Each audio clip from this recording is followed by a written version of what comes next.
The first is, depending upon how well you want to do, and particularly if you're starting a company, you need to work super hard. So what does super hard mean?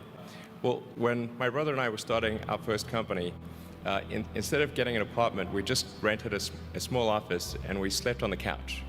And we showered at the YMCA, and we had just one computer. So the website was up during the day, and I was coding at night. 7 days a week, all the time.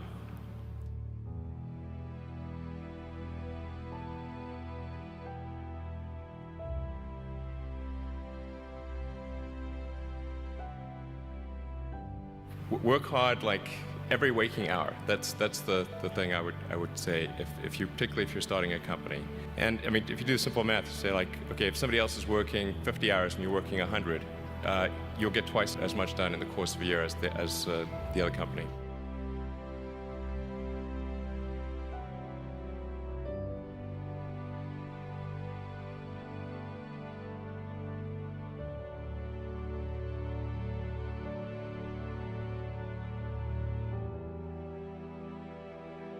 I think too is you got to make sure that whatever you're doing is a great product or service. It has to be really great. And I go back to what I was saying earlier, where if you're a new company, I mean, unless it's like some new industry or new market that, if it's an untapped market, then you have more ability to, the standard is lower for your product or service. But if you're entering anything where there's an existing marketplace against large entrenched competitors, then your product or service needs to be much better than theirs. It can't be a little bit better, because then you put yourself in the shoes of the consumer and they say, why would you buy it as a consumer? You're always going to buy the trusted brand unless there's a big difference.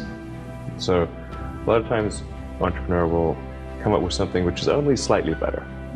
And it can't just be slightly better. It's got to be a lot better.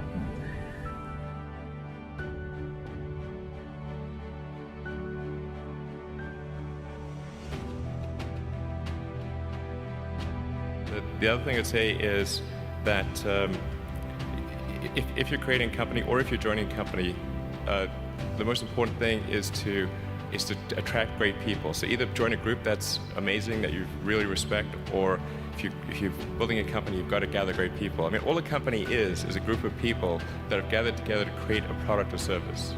And so depending upon how talented and hardworking that group is, and the degree to which they're focused cohesively in a good direction, that will determine the success of the company. So do everything you can to gather great people if you're creating a company.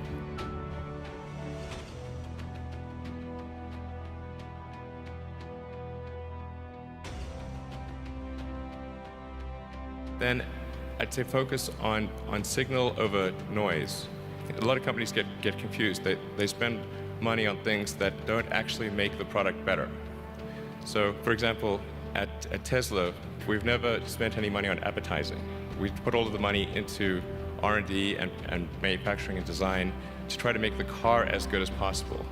And I think that's the way to go. So for any given company, just keep thinking about, are these efforts that people are expending, are they resulting in a better product or service? And if they're not, stop those efforts.